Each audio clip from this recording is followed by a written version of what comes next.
Welcome to Android Faithful, your weekly source for the latest news, hardware, and apps for the world of Android. And we are definitely not in our normal digs. I'm Jason Howell. I'm Mishaal Rahman.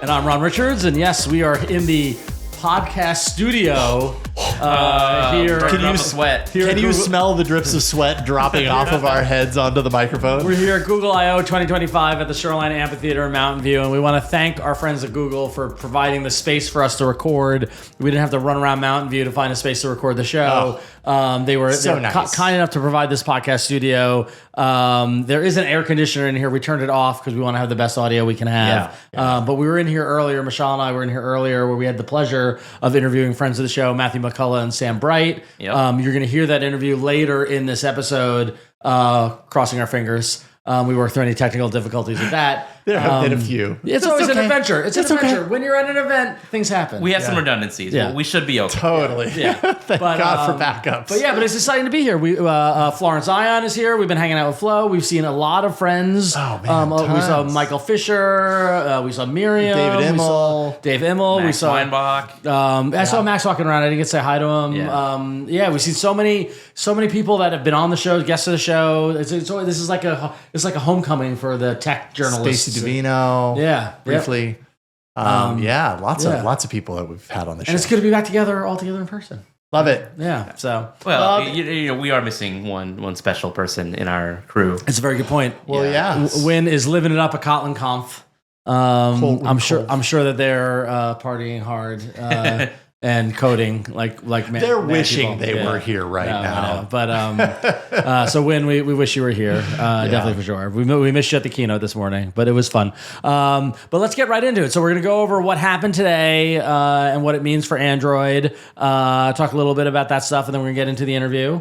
But so we gathered all here in Mountain View and did the usual get coffee, get breakfast, get ready for the keynote. And I had to laugh because while we're sitting there for about an hour or so before the keynote started, Mishaal just starts making noises. It's like, they're releasing everything. Right? So what happened before the keynote started, Mishaal? Well, okay, it wasn't before the keynote. It was like in the middle of it, right when the embargo lifted and the flood of news happened. They also released the first beta of Android 16 QPR1. And the reason this beta is particularly important is because this is the beta that brings all the big UI changes that Google announced last week at the Android show. So Material 3 Expressive, the new quick settings design, the new blurred backgrounds in the quick settings panel and the recent app drawer, and everywhere else. You also have the new status bar icons, the new everything with Material 3 Expressive. Not everything, like there are some stuff that are coming in the future updates, like new Google app updates. But if you want, instead of showing, that's not good show. no? For audio listeners, Jason is holding his laptop up to the video camera. It was funny because it was literally during the show we got an email from our contact who is awesome at Google. Shout out to Nia. During the show with like links to everything that came out, and it was just like, and not only that, but it was like the Wear OS update, the Google TV update, like all the stuff that we heard about last week. All rolled out during the keynote, right? Yeah, we also got a Wear OS 6 developer preview, like Ron just mentioned. Yep. Google's also talking it up about the new Android TV version, which I need to actually watch the keynote to see exactly what they said. There's a lot of stuff in the keynotes, in the follow-up keynotes that they announced that, there's so much news that they announced this week. Crazy. Yeah, so it is exciting to see the Material 3 I never get it right. Material 3 Expressive. Material 3 Expressive. Material 3 Jazz Hands. Right, so if you're into that, you can get a glimpse of it, QPR1, as it's on its road to release, but it's not going to officially release to a rollout till much later, for months from now. September. Later this, in September, so after the summer. But you can get a taste of it if you so desire to go down that path, right? Yeah. I mean, there's also some other hidden goodies in that update. If you're a Pixel user, you got some new wallpaper features, so look forward to that. Yep. Yeah. Okay. Cool. Yeah, you got a little bit of the bleed through. Yeah, the blur. The blur happening. So there's a little bit of there's a touch of expression. A touch. Would you say it's expressive?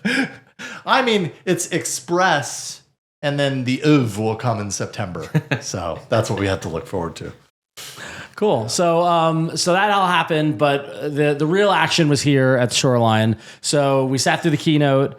As predicted, it was very Gemini and AI heavy. Oh, I mean, entirely. Entirely. Was there a single thing that they talked about that didn't have AI as part of it? Like, I think one of my social media updates is, if you are one of those people that hates hearing companies talk about AI, then you absolutely hate this. Well, and that's really the thing, I think, is that, and we were talking about it with some of our peers in the press area, is that, like, if you're anti-AI and you hate AI or whatever, it's game over. I mean, like, you can ignore this if you want. You can put your head in the sand, but like, it is, at least from the Google standpoint, and honestly from every tech company standpoint, it is so ingrained in everything that everyone's doing that you cannot really ignore it anymore. Yep. But is there a problem with that? Because it's not like AI is a separate topic from development and from user-facing features. No. They showed us how they're using AI to improve the lives of developers, to make it easier for people who don't have a lot of familiarity with app development,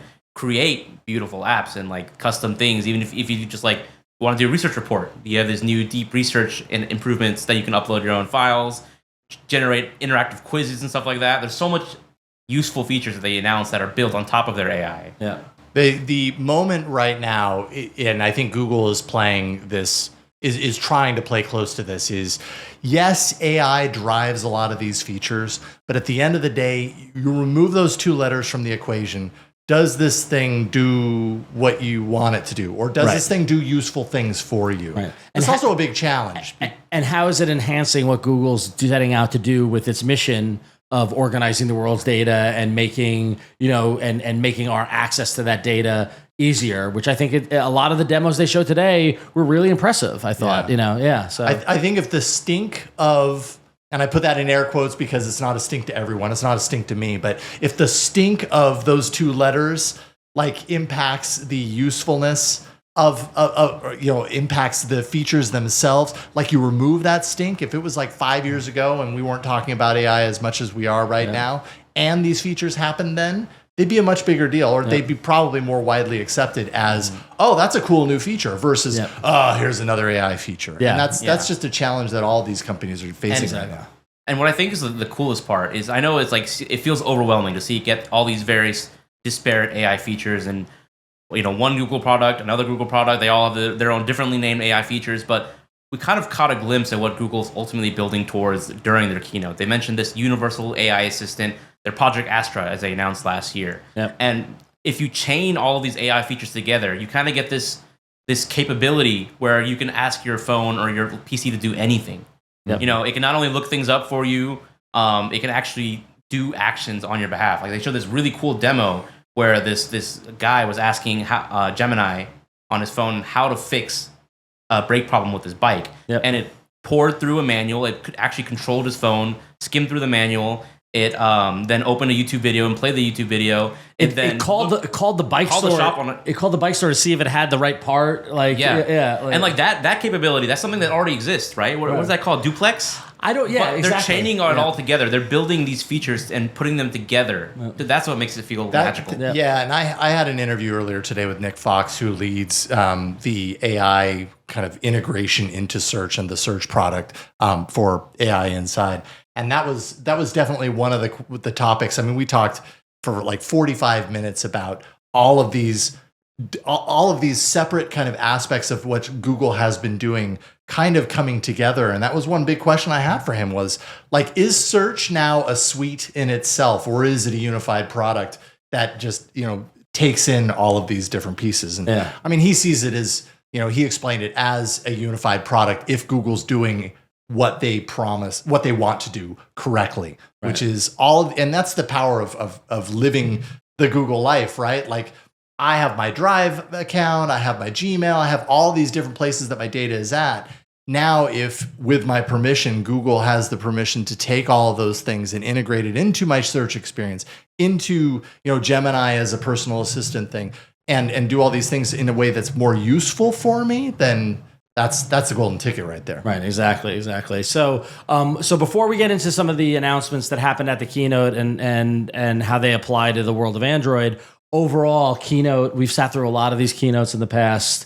Thumbs up, thumbs down, give it your rating. In terms of keynotes, there weren't a lot of live demos. There was more, They were, and I give them credit. They were live demos, and I think that none of them burned to the ground. No. There was, there was the live translation with the Android Project XR Astra that was a little dodgy, but I think that was connectivity more than anything. Yeah, I don't think that was and I think not it succeeded before it crashed. Yeah. And we'll get to that when we talk about it. I mean, I'd give the keynote a B. Like I was reasonably entertained. I could see how a lot of people watched it and were like, "Oh, that was the worst keynote ever," just purely from the fact that it's nothing but AI. Like it is all AI advancements. What did you think, Mishaal? I think it was better done than last year, at least. Like last year, it felt like they kind of relegated Android to the sidelines. This year, I would argue, even though it wasn't as prominent, they did give it its own dedicated show and a lot of attention last week, and I feel like that deserves. Praise. Yeah, sure. Yeah, I agree with you. I give it a B plus. I think it wasn't like fireworks. Oh my God, changing the world, but it definitely felt strong, felt momentum, felt good. I mean, some of the AI stuff they showed specifically around VO and Imagine and the video generation and stuff like that is just kind of like I had to laugh because it was like, what is real? Like we're crossing into this uncanny valley world where it's getting so much better and so much more effective. Where it's kind of mind blowing. I mean, you're in it with the AI stuff all the time. You're seeing it more than I am, and it's a bitter pill to swallow. Yet at the same time, this was another realization I had: is no matter how good it is, we're always making the comment of just imagine how good it'll be next year or the year after, instead of, oh my God, it's amazing now. It's always like, oh yeah, but just give it another year or two and it'll be even better. And I wonder when that will change, when we'll be like, oh my God, it's amazing now. And it is amazing now. I truly feel that way. But even with a lot of the video generation stuff, you could still really get in there and nitpick it if you really want to. Even though it's amazing that it can do what it can do, we're still looking at it and going, but that's not perfect. What about like 5 years from now, it's going to be perfect? And we're always saying that. No, Jason, I think it is amazing now. I think we're the wrong people to ask because we're constantly dealing with this stuff every day. So we're kind of like... Kind of like what do you call it? Like we're like inoculated against it? Yeah. We're desensitized. It takes a lot to surprise us. Yeah, exactly. But it should be surprising. Yeah. So if you're listening to the show and you want to know, okay, well, I didn't watch the keynote. What happened? What do I need to care about? Go to AndroidFaithful.com. Flo wrote a great article that kind of distilled down the announcements and gave in the context of what makes sense or what's important to an Android user. We're going to quickly go through them right now, just so you're aware of them.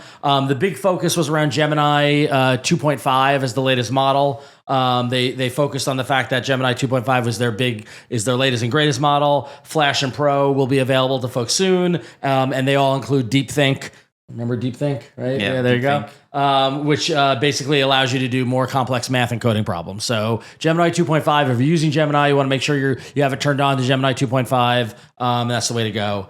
Additionally, Gemini Live with the camera is going to be available for everyone, both on Android and iOS. And that's available for everyone as of today. This is the really cool thing where you get to talk to Gemini live. I mean, like, do you guys use this at all? I feel like I've used it a few times. Yeah, I need to start using it more. It's found to use a couple of times. Yeah. It's probably the kind of thing that after you force yourself to use it a handful of times, then you actually consider it as a solution going forward. Yeah. And I haven't quite hit that crossover point yet where I'm like, oh, that's the perfect thing for it. Well, my problem with it is that, like, I don't usually have the volume up on my phone, and I don't want other people to hear it. I don't always have my headphones in. Like, you need to get over that. You need to get over it, right?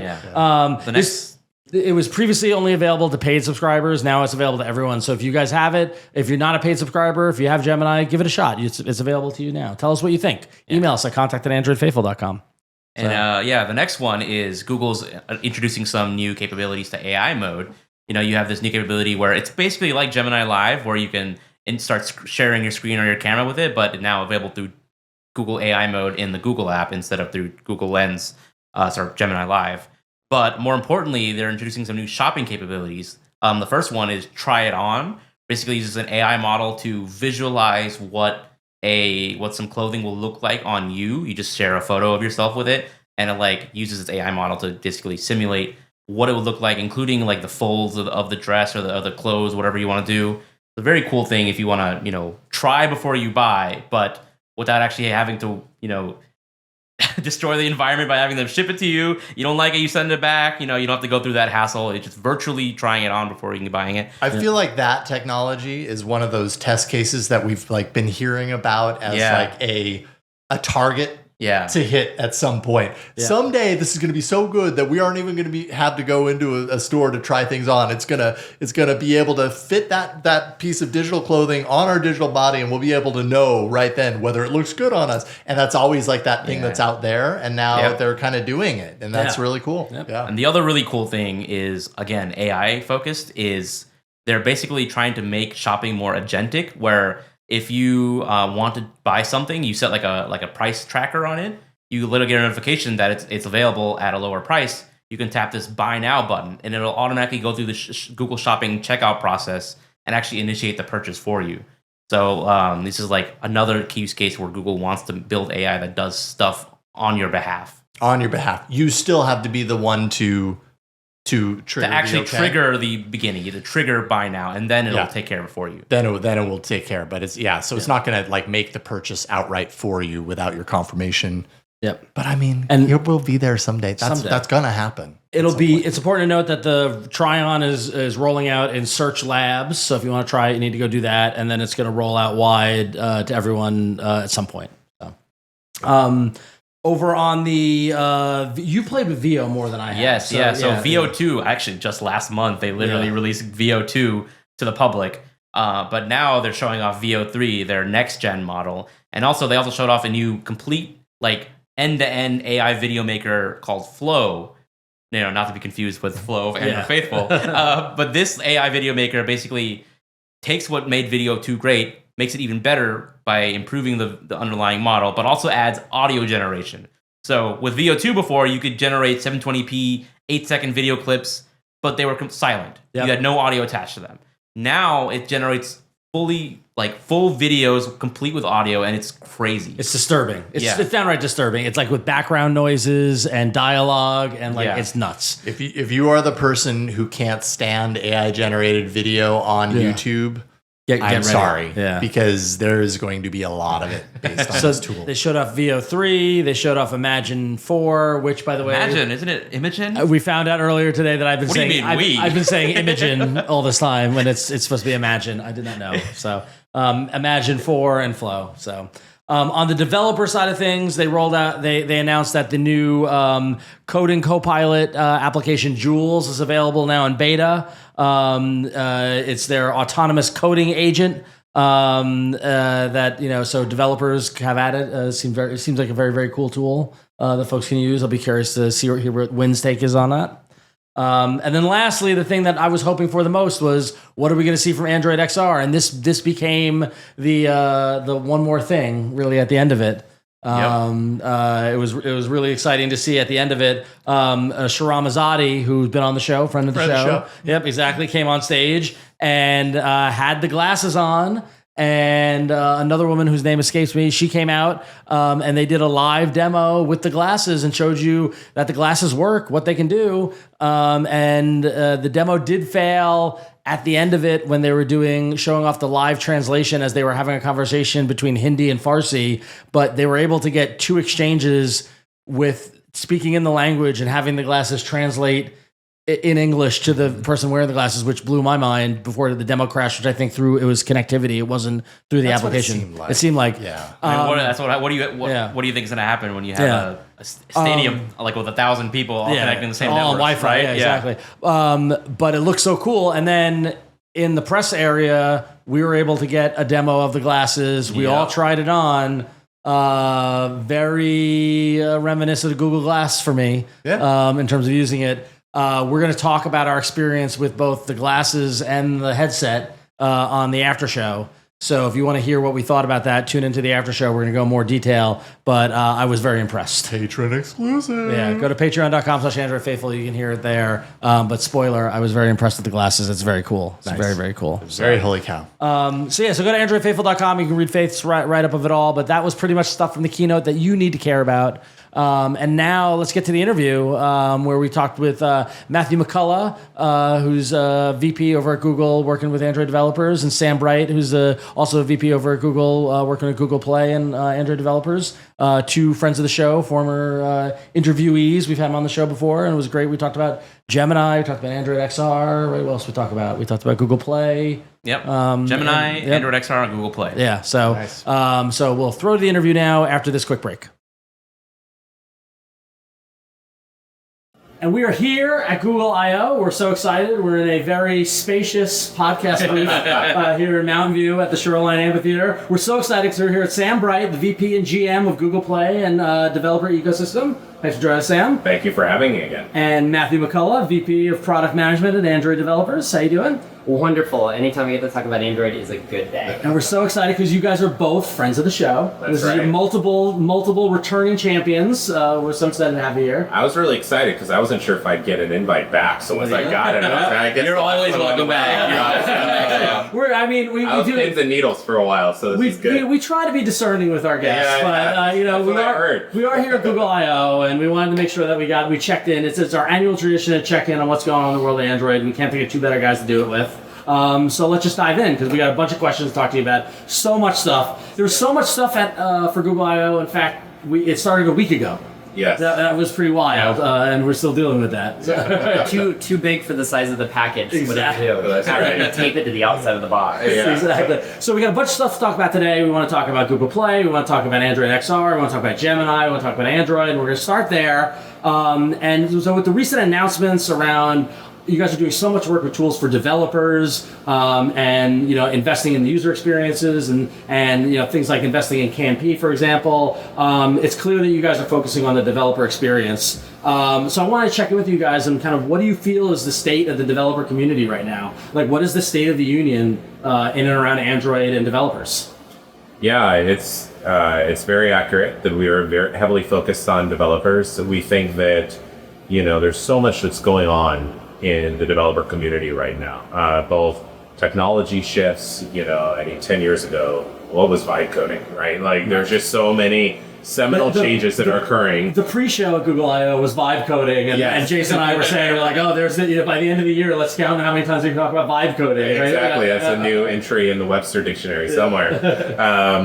But there's so many changes that are going on in the developer community right now, and we feel that we have a really unique position to be able to support developers in helping them to build for Android and do it in a way that delights them. And so we talk a lot about in our team this concept of developer ROI, which is we want developers to proactively choose to build for Android and to build for Android because they feel like there's a return. In other words, that they get something for investing all their time, energy, and toil. Developers have choices on the investment, which is all the work that they're putting into not only building, but maintaining and updating and not only their apps, but across a range of different form factors that we have. And so a lot of the work that we're doing as a team is seeking to address both of those elements of that equation. We're going to talk a little bit, you can see from some of the announcements in I/O today, specifically the developer keynote around Android, how we're trying to reduce the investment so that developers feel like there's less toil as they're building for Android. And then when we talk about Play, for those who choose to distribute their apps through Play, we'll talk a bit about how we're trying to optimize the returns so the developers are able to see that they're getting the engagement, the reach, the transactions, the things that they expect for all the work that they've put into investing in their apps. So that's super exciting. That's what animates us today. And I know that we're here amongst a sea of developers. Yes. How has the feedback been? If you had to take a temperature of the developer community, do you think things are good? Do you think that there's still work to be done? Do you think, are developers happy from your point of view? Or how do you guys feel about that? Well, the work is never done, for sure. Yeah. But the way that we approach building products is that we are constantly listening to developer feedback. And then we take that in and use that to improve the features and even prioritize how we build them in our roadmap, right? And so I think developers have been noticing that, whether it is around some of the features we've rolled out in Play, even redesigning the console for the Play developer portion, for make it easier for developers to be able to see different actions they need to take, really critical information that they find interesting to them. That's come from developer feedback, right? Even the integrity API that we rolled out, and so that additional tweaks we made to that has come from developer feedback.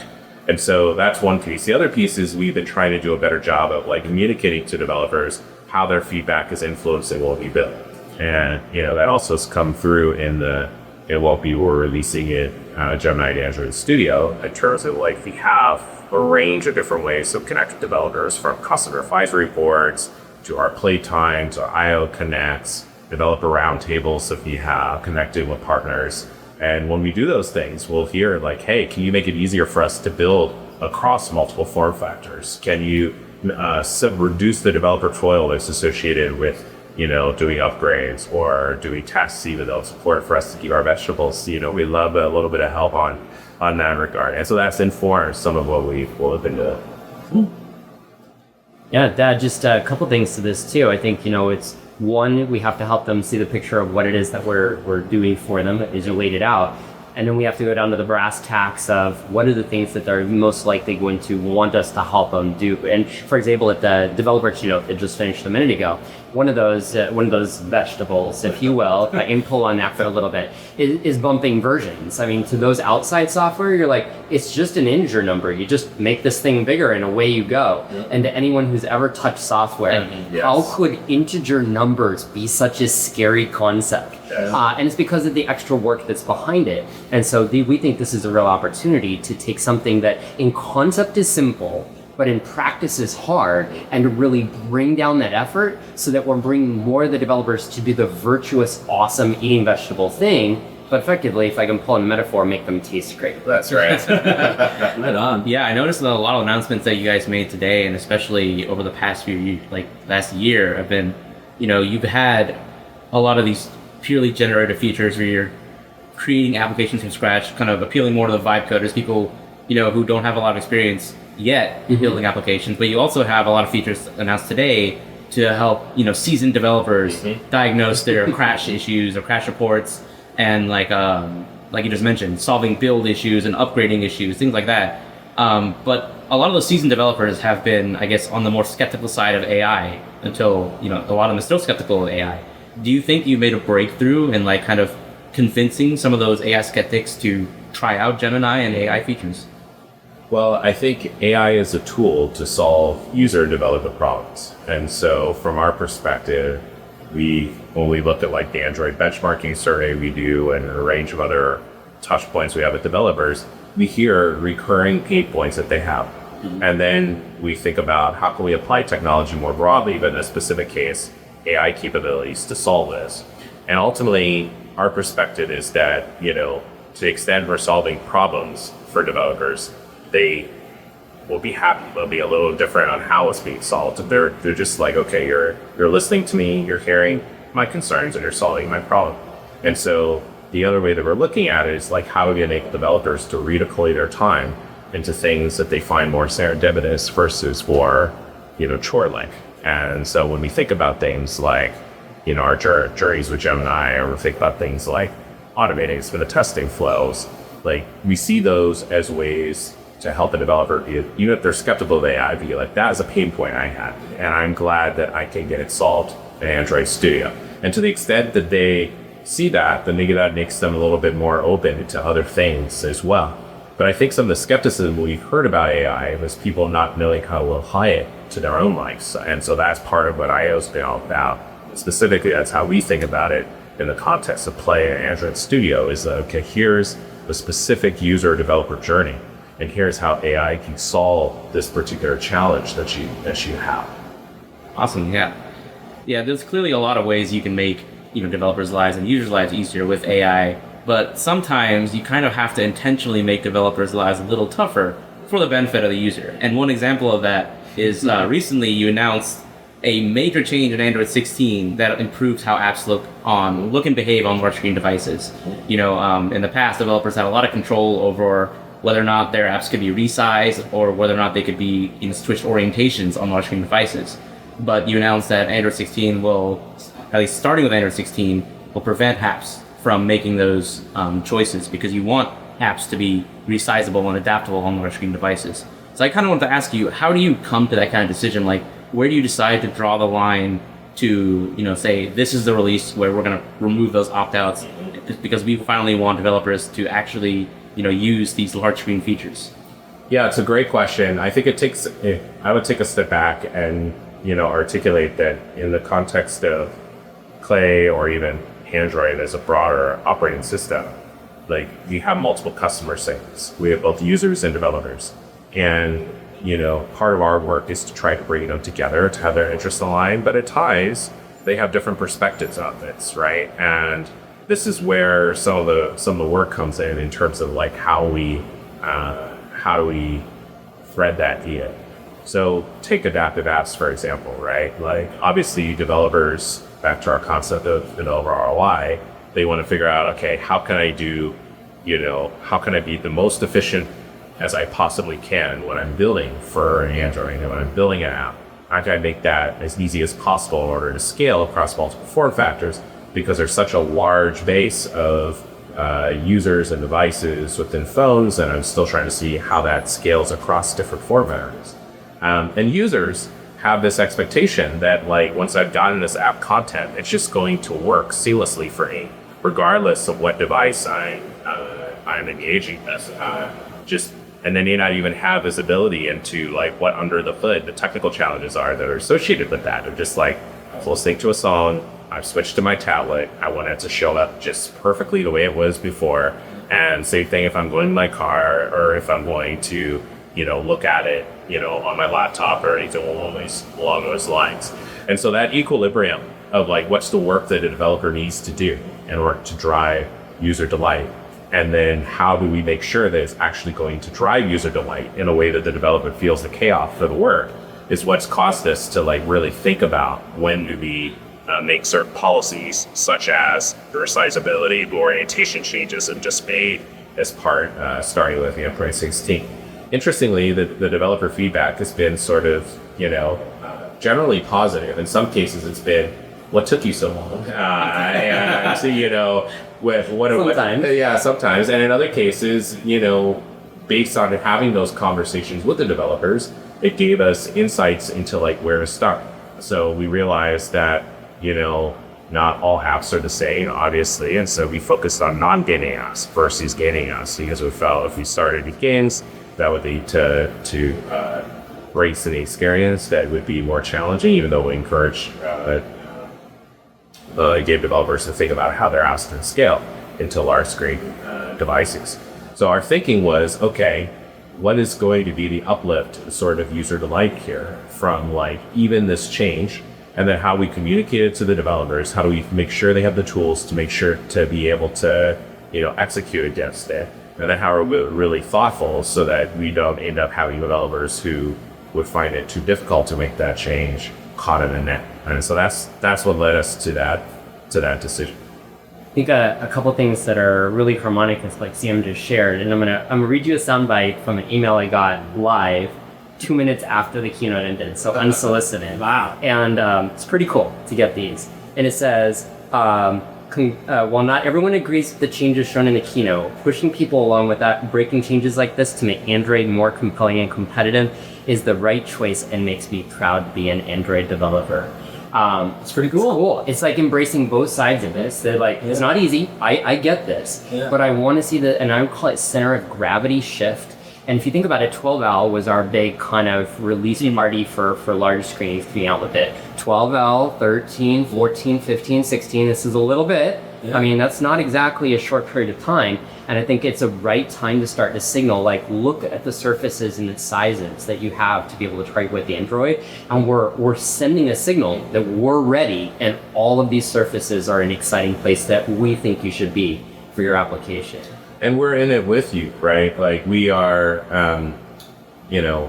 for example, like we're making some changes so that your large screen apps with minimal optimizations can be able to scale and render effectively in a part for Android on it. Like that's an example of like how you're trying to think from the developer lens of when they do work, how does it scale across multiple devices? And with large screens, so you have 500 million plus devices and form factors that are there. So if we could think about how to reduce the work that's required while focusing on some really important baseline stuff, like what we just announced, that helps them to see more of the return and really get users where they are. Another important stat is that we see that users that engage across devices, different form factors, had 2 to 3 times the engagement. So when we look at that, you realize that drives greater stickiness between the user and the developer, and that's just your policy change. Yeah, and you're going to have Android XR releasing soon, and people may not, you think of it as a large screen platform, but when you put it on, you're going to have these big apps. You're not going to have It's an infinite screen. Yeah, infinite screen. And I've already told a few developers on this too, and I think this has been really fun to be able to give them feedback, even if they don't have one of the developer kits just yet, that, hey, you know your app that we talked about before the last year or two to make this ready for tablets, for example? I texted one and said, I loaded it on the XR headset that I had the other day, and it looks so significantly better. And I think this is like both a blessing and a curse. At the same time, you're like, that's wonderful. I'm excited. Are you sending me a headset? So I can I've minimized how many of those emails I send. Good on them, though. That's the question. Yeah, this is great. So as you guys know, our co-host Wynn is our resident kind of developer kind of perspective. Unfortunately, she's at Kotlin Conf right now, so she had a. Unfortunately, she couldn't be here, but we wanted her to participate. So she sent in a couple of questions. I want to make sure I get it right. Ooh, so this one was particularly, I think, a good one to dive into. Touches on Gemini, but also touches on the developer experience a little. She wanted to know a little bit about journeys with Gemini and how it came about. Basically, the problem that you guys are trying to solve with that, and how you envision developers using journeys along with traditional unit, UI, and end-to-end testing. Is there a place for journeys in continuous integration, CI environments? Because as you know, many teams and projects suffer productivity loss and even money loss from flaky tests, unstable tests that provide false negatives, depending on the way they're written or the environment that they're run, which can cost money when builds have to be rerun over and over. Can you help address any concerns that AI-powered testing might be another source of flakiness or just be harder to debug than regular handwritten tests? Which I think is a great, I have so much respect for Wynn and the work that you guys do with developers. When it comes to testing, it's like, blows my mind. So I would love to hear about this. She was sitting right next to me, so this is a funny throwback, so she'll remember this, but she was sitting immediately to my left in October when we first did the little tease of this in London.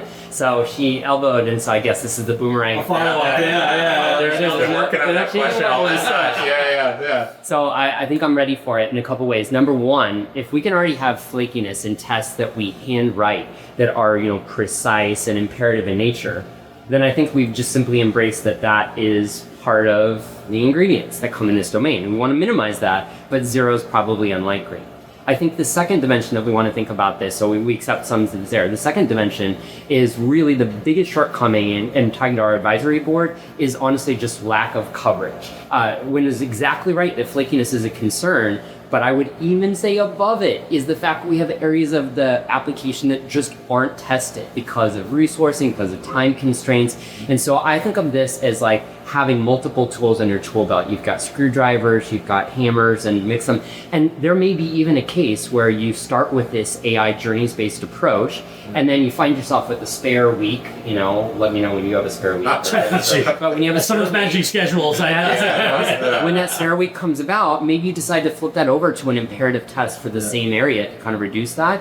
But I think the biggest importance of this is talking about return on investment.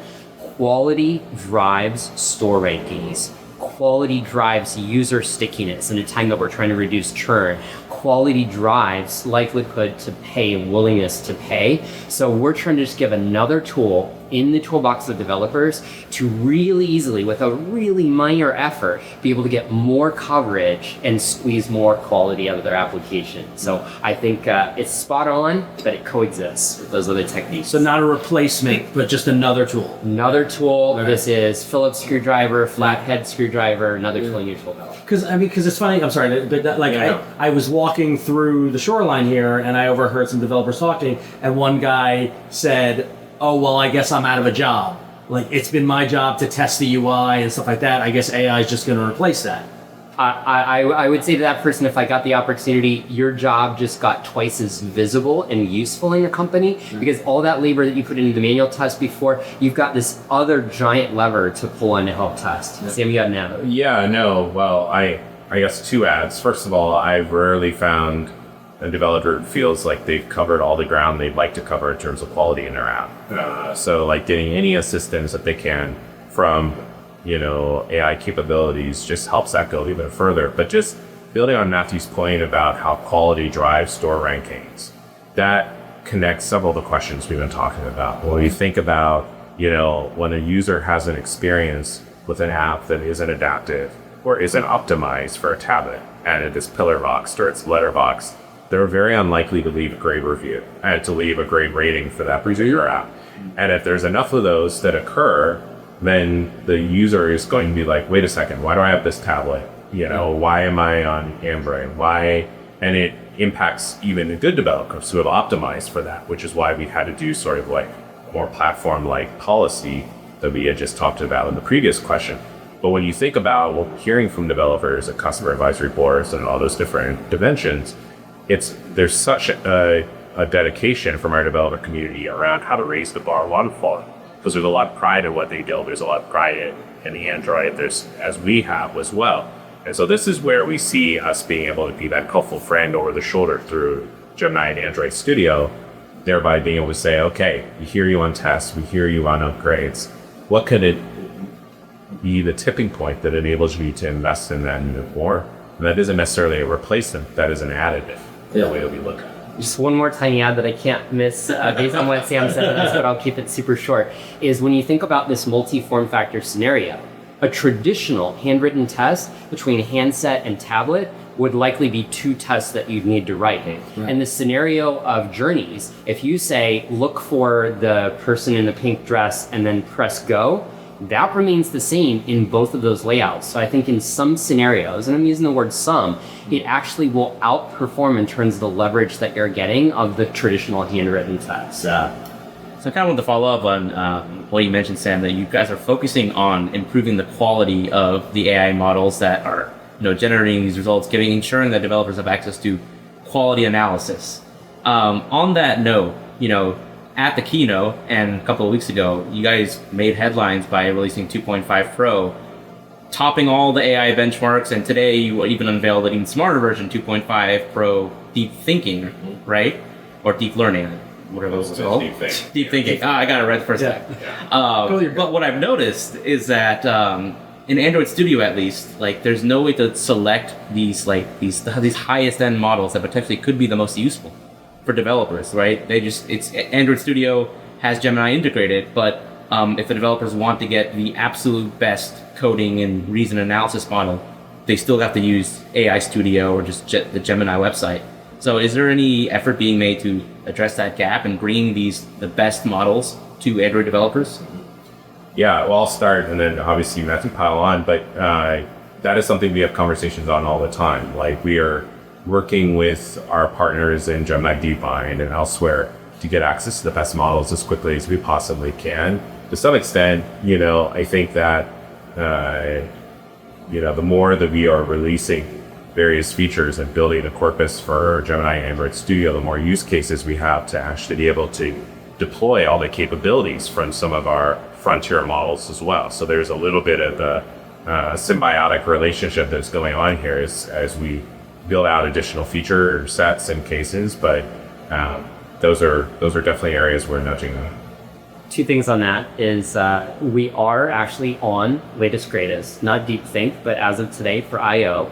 Some of this work that we do on, in fact, for developers is like silently be awesome. Maybe it's not quite a tagline, but it's kind of the thing that we like to do.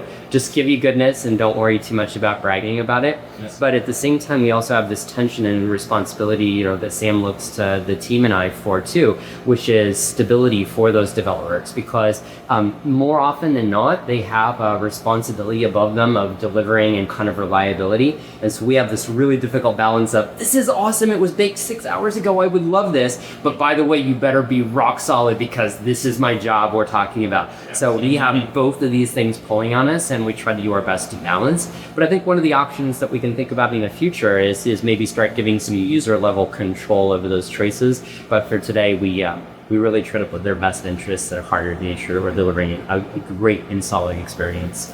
Yeah, I wanted to just accentuate that we don't always amplify like which model version as it occurs, and we haven't, I think, really gone down the path of having model selectors at this stage. But I think that is something that we advocate quite a bit in the background, and the use cases are a little bit different, obviously, when you are building, their Android apps than they are in other contexts. I will make the argument as a consumer of Gemini, using the Gemini app, having the model selector is more confusing. Because which one am I using? Why do I just give me the one that works? I just, you know what I mean? And I've given that feedback in some conversations we have with Gemini and stuff like that, where it's like having more options sometimes is not always a good thing, right? And so it's finding that balance, right? Yes. Yeah. So interesting stuff. So, all right, cool. Well, moving on a little bit from Gemini, I want to touch on a topic that you brought up around Android XR, picking up on the anecdote about the developers seeing the app in Android XR. I wanted to get more of going back to the concept of vibe. This moment in time where we're at with Android XR, how does it feel for you guys to be working on Android XR at this point where it's not quite in the world yet? We're seeing little bits of it. We saw more of it today in the keynote. I know personally for me during the keynote, I saw the demo and I was sitting next to Mishaal, and what I said to Mishaal, I'm like, oh, I want that. Right? And like that was my reaction. So we're seeing some pretty cool stuff. You guys have probably seen cooler stuff. What is it like? I mean, it's a really exciting moment. As I think one of the comments that was made in the demo is we've been working on XR for the past 10 years, and there's been some really incredible breakthroughs that have occurred, as well as just some continuous, just great product execution the team's been doing. We're always excited when a new form factor joins the Android form of the family. We don't have favorite children, but I did hear some audible gasp where I was sitting anonymously in the amphitheater as some of the demos were occurring for XR. And I think part of the excitement that we have is that it speaks to how users have all these different ways they want to engage with developer content, right? Like there's different use cases that are best suited for different form factors. And I think a lot of the foundational work the team has been doing around large screens and getting developers ready for their apps to more sing on large screens, it doesn't get all the way there for XR, but it does get a lot further than if we hadn't been doing some of those efforts. And so some of the feedback we're hearing from developers is like, now I've seen the bigger picture of how that occurs and how we're seeing the app ecosystem so that users, don't have like a second life experience where they're wandering around like, what do I do? Like they actually will have, the apps that they're familiar with that they can engage with and get the most out of the hardware. And so that's super exciting. We've been getting some great feedback as we've done, the first developer preview. There's been a lot of interest from developers, but all sizes, and there's a few logos that I think were flashed up really quickly. So we're excited about that and what that could unlock for users and for specific use cases where, users are able to kind of like integrate Gemini into their daily lives as well. Yeah. And that plus, what we're exploring with different apps use cases that are, more relevant for an XR form factor, I think will unlock some, pretty serendipitous moments for users. So that I think is what we saw on stage. And more than that, I'm really excited to see what developers, end up building there, right? Yeah. Because all of them are smarter than any one of us. So it's really exciting to see this out in the wild as they think about how they can bring their concepts to life. 3 quick adds to that is like one of the things here is an opportunity to prove for developers that have invested in something like Compose that they made a good choice. And I think ultimately that responsibility is us is like we've said, he's investing in this, we've said it for years. Now we need to like start showing you like, wow, I'm so glad I did because I get what. one of the concrete examples is being able to decorate a composable with a simple annotation that gives you orbiters in XR. 1, 2, 3 lines of code, like single 1, 2, or 3. And to get this decoration, you're like, wait, that was it? And I think this gives us a moment of like, we said trust us. Yes. I know that was difficult to do. This is the payoff for that trust, where somebody said, I thought I was going to have to like rewrite to get this, and nope, that's it. You now have these wonderful accoutrements that come into the platform. You also said one favorite child, just the other ad too. It's or did I yes, caution? No. You're right. Caution. But I might even say it's 2. Glasses versus headsets are in the same maybe orbit, but they almost sit at different portions of this circle, because one gives you this ambient, see the world experience that's decorated. The other one, in some ways, kind of flips it the other direction. It gives you an experience that's slightly decorated by the outside world. And I think depending on the use case, sometimes like the call map is a great one where you want the immersion. But in other cases like maps, I want the real world decorated by overlay. Overlay. And so this gives 2 opportunities. The large screen one that you were just mentioning, that's for the headset front. But then some of the widgetry, live componentry that we've got on Android handsets, and then even tiles for watches are all concepts that kind of speak more to the glasses end of the spectrum.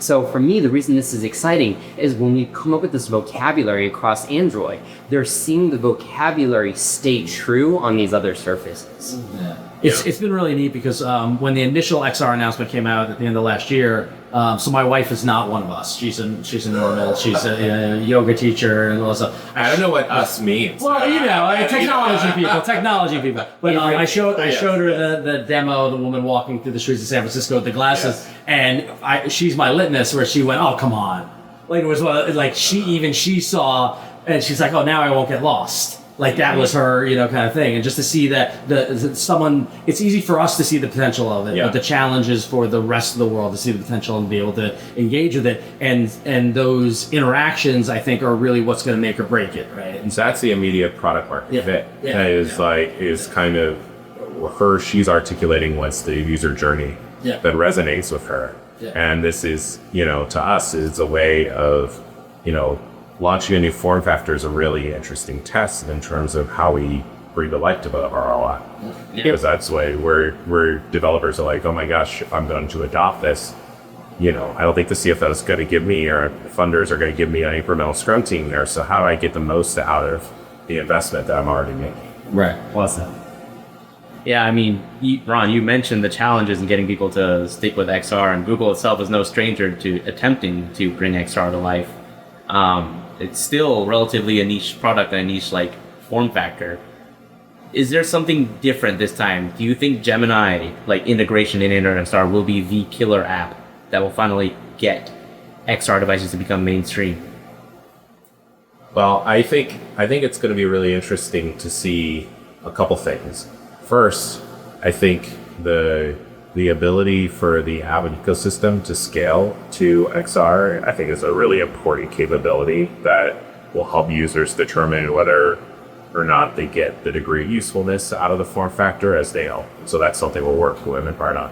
The second, obviously, is Gemini as a capability that is not only taking advantage of the form factor and some of the various on-device capabilities, but it's really being integrated to apps that are taking advantage of a form factor. And so that gives more use cases that can be brought to bear. And so, we won't tip our hands on everything if it's on today, but we do think that, this is a unique moment for XR technology and for this form factor. And we've been very pleased by the reaction from the developer community. The number of developers have been engaging with us as we've given the previews of our SDKs and other things, have been excited to do. Hey, Mishaal, I think you asked a point is what's different this time? And I'd love to give you a super pointed answer. You're bringing most of your Android knowledge, capabilities, libraries, skills, tooling to the table. So you're coming to it with a large set of capabilities already and just kind of having an incremental gap to close to be able to create the platform. I think that speaks to a lot of developer preferences. Like, I'll help you close this. Just don't tell me I need to start with a new language, a new framework, a new stack, a new set of tools to learn. Sorry, that's too much. So we're bringing them that, 80-20, 90-10 set. The other thing is for this too, from an ROI perspective, is this becomes an and in some cases, not an or. If I'm going to invest in an amazing app experience and you can give me another surface in which to be able to reach users in different contexts, this changes the equation that they're thinking about because it's an and to their overall opportunity, not an alternative choice that they're trying to make to carry that instead. Very cool. All right, well, we're almost here to the end. I want to touch on Google Play specifically. When we had you on the show for the first time, we were talking about a lot of the changes and stuff that you guys were doing on Google Play. Wanted to check in on that and was really kind of curious from your point of view as to how things were going and specifically kind of how you guys measure success with all the changes you've been doing with Google Play and also what the reaction has been from the developers and the companies you work with and what feedback you've gotten and how are they measuring success? Is it working? Yes, yes. Well, I'm really excited to talk about some of the feedback we've been getting from developers since, and even some of the things that we're announcing as part of this I/O, building on what we announced at the Play event in July of last year. So we had talked about a few things, right? We had talked about collections, sort of like as a way for users to be able to have call to actions organized in really logical, topical ways in a widget-like format outside of the Play Store experience. We've gotten great feedback on that. We're actually expanding that to the travel category, which is a really great place where I know I travel a lot. I'm trying to keep track of like, okay, what are all the different directions I need to take across my airlines, my transportation apps, hotels, etc. And so we're expanding that.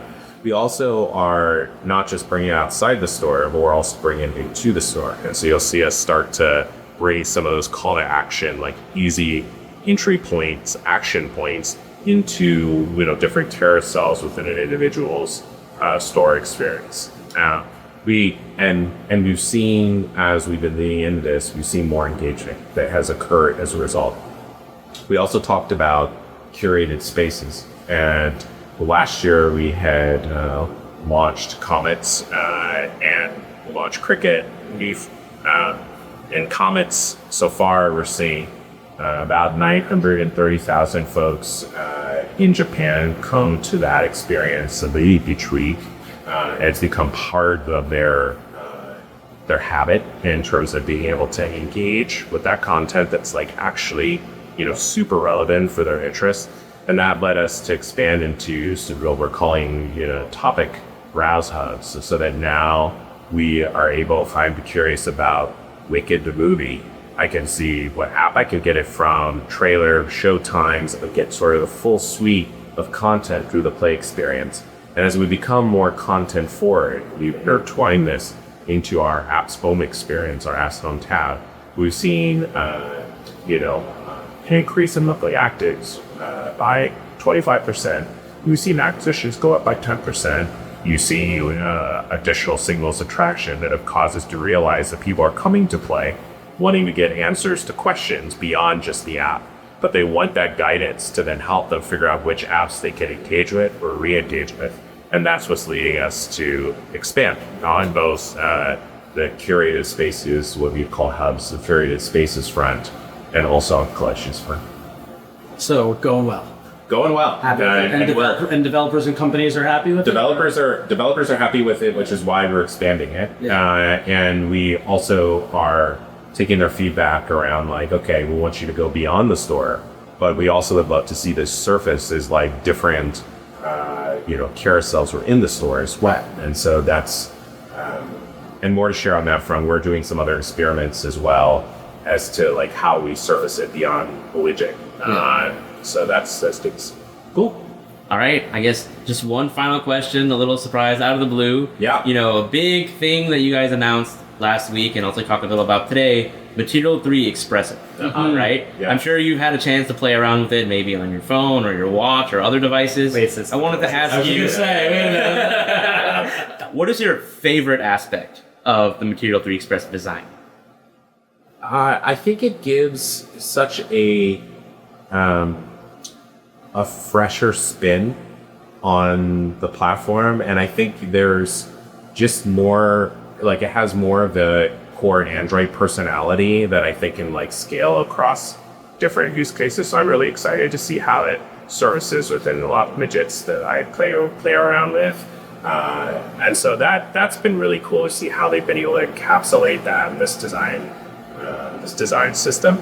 But I don't know, Matthew, from those store. Just one on top of this. I think if many of us have been in tech for a while, remember that skeuomorphic era where you made it look like real stuff. Not sure. But I think the intention was right. I think the implementation might have been wrong.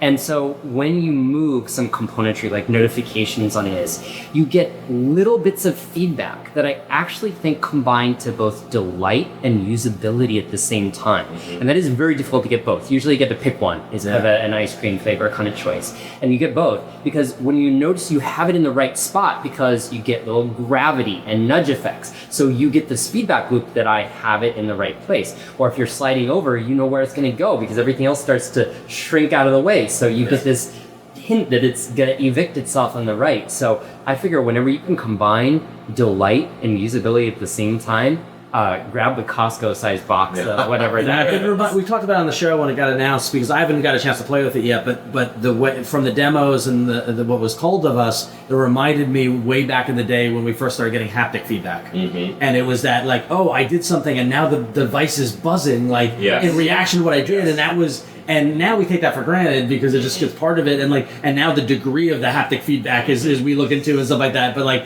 it feels like that kind of seismic shift in terms of like a feedback response to what you're doing. Yeah. If you invite me back, we'll put this as a bet. I'm going to put this as a bet marker that this begins a new era where this is the new standard. It'll get refined, it'll get polished. But I'd put a marker to say this is actually the beginning of this being the expectation piece going forward. So, all right, let's see how it goes. Yeah, we're gonna put that. You're always welcome back on the show. Yeah, so Google I/O 2025. Matthew, you heard it here. He's gonna put a marker down, and we're gonna see that. So thank you guys so much for joining us. Thank you for having us. Can't think of anybody better to have on the show but at Google I/O. So we appreciate you guys giving us your time on what is, I'm sure, a busy day.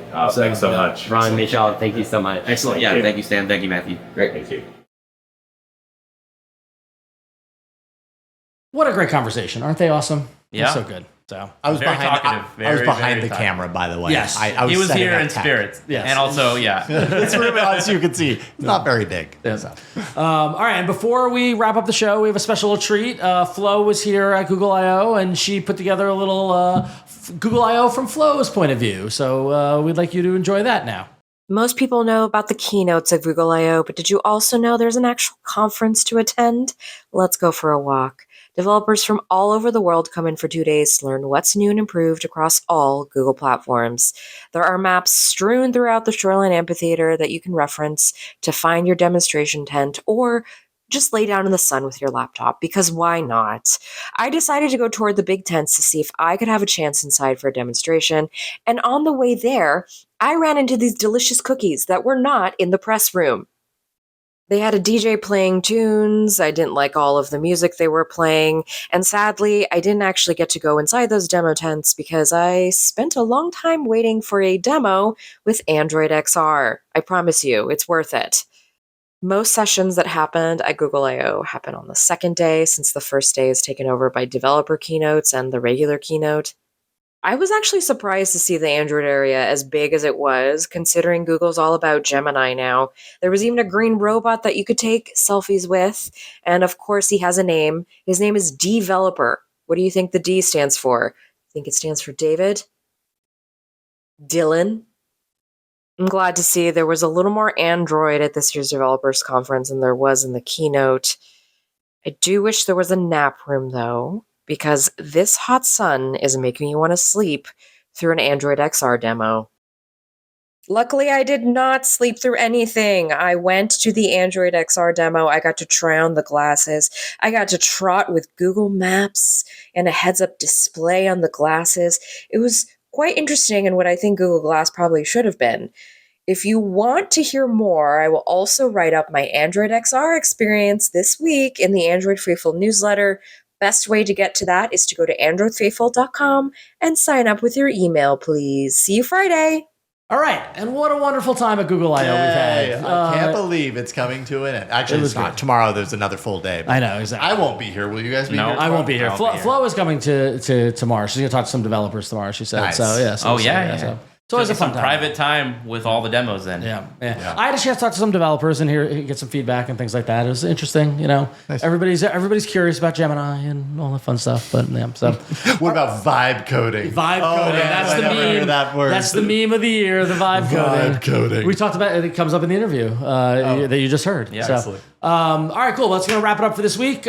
Tune in to the after show. Go to patreon.com/AndroidFaithful and sign up at the $10 level. You can hear what we thought of the glasses and the headset over at Android XR, as well as other fun stories from the Google I/O experience. We're going to be back with a regular show next week after the Memorial Day weekend here in the United States. And yeah, go follow us on social media. Do all the fun stuff. Do all the things. Do all the things. That's We all love you you. gotta Thanks for tuning in.